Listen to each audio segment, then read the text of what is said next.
Educational creativity চ্যানেলে সকলকে স্বাগত। এসএসসির 10 নম্বর অভিজ্ঞতা নাম্বার নেওয়ার জন্য সকলেই মারিয়া। কন্ট্রাকচুয়াল টিচার থেকে শুরু করে কেন্দ্রীয় সরকার টিচার থেকে শুরু করে সকলেই। আর একটি খবর আপনাদের দেব, যেটি ফ্রেশারদের জন্য এবং যারা আনটেন্টেড যোগ্য টিচার সকলের জন্যই খারাপ খবর।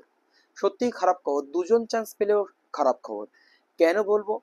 ভোকেশনাল টিচাররা টিচিং এক্সপিরিয়েন্সে 10 নম্বর নেওয়ার জন্য কলকাতা হাইকোর্টে মামলা দায়ের করলেন।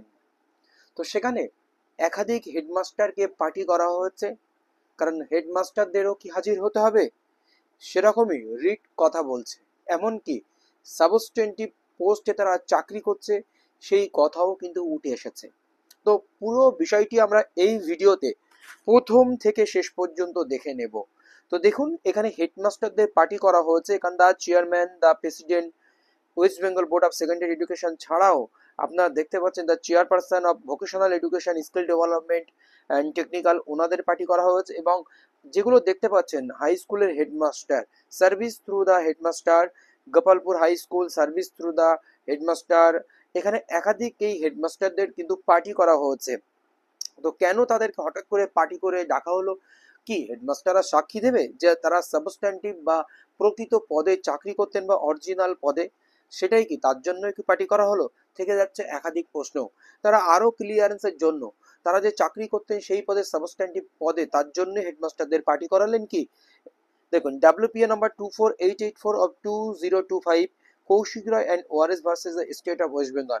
ইনকলাস please find a copy of writ petition. এবং দেখুন, 10ই নভেম্বর 2025 10:30টায় অনারেবল জাস্টিস অমৃতা সিনহার বেঞ্চে এই মামলার কিন্তু শুনানি রয়েছে। আমরা শুনানিটি দেখতে পাবো। কি হয় বিস্তারিত। এবার ভোকেশনাল টিচার যারা মামলা করেছেন তারা কি জন্য করেছেন তো আপনারা বুঝে গেছেন। 1/11/2025 এই মামলার ফাইল হয়েছে। 10 নভেম্বর 2025 এই মামলার শুনানি রয়েছে।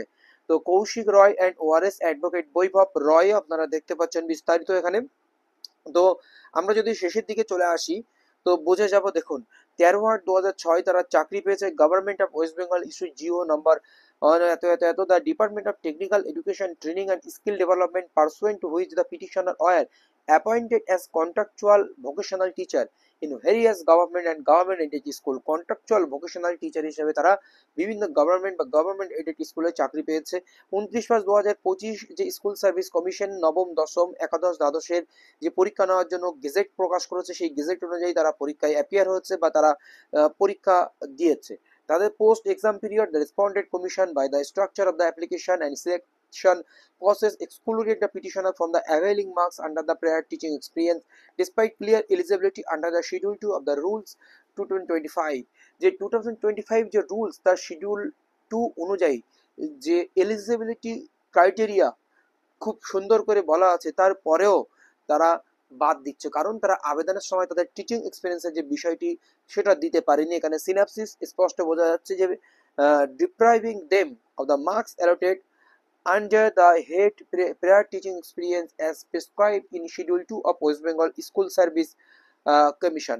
সেই জন্য এরা মামলা করেছে। The petitioner therefore pray for appropriate direction upon the respondent commission to consider their teaching experience in terms of schedule 2 of the rules 2025 to grant them 2 marks under prior teaching experience and to ensure fair and equal lawful।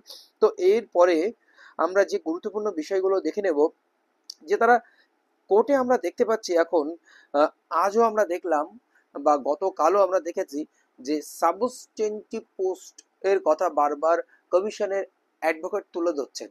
তো এমনকি আমরা নোটিফিকেশনও দেখেছি substantive পোস্টে চাকরি করতে হবে, প্রকৃত পদে, অরিজিনাল পদে, বা সেই পদটি ডিআই দ্বারা অ্যাপ্রুভ কিনা বা সেই তার পদ, সেই সমস্ত তথ্য অ্যাকচুয়ালি বলা ছিল।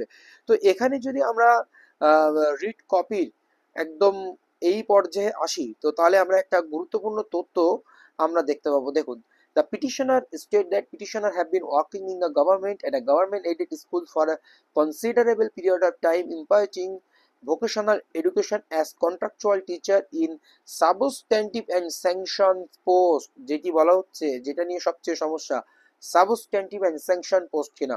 It is stated that the appointment of the petitioner was made in pursuance of the GO number as well as subsequent notification made by the Department of Technical Education। তো যাই হোক, এই হচ্ছে আপডেট। এখন 10 তারিখে শুনানিতে কি উঠে আসবে বিস্তারিত আমরা দেখতে পাবো। কারণ এখন আপনারা জানেন এসএসসির মামলাগুলো জাস্টিস অমৃতা সেনার বেঞ্চে, উনি ওই ধরনের মামলাগুলো খুব মন দিয়ে শোনেন বা নিজে একটা আউটকাম বার করেন যারা বঞ্চিত থাকে। কিন্তু এনারা কি বঞ্চিত তারা প্রমাণ করতে পারবেন? কিন্তু এরা এতদিন কোথায় ছিলেন, তারা এতদিন কোর্টে আসেনি, কারণ এই একাধিক প্রশ্ন কিন্তু তাদের মুখোমুখি হতে পারে। ধন্যবাদ।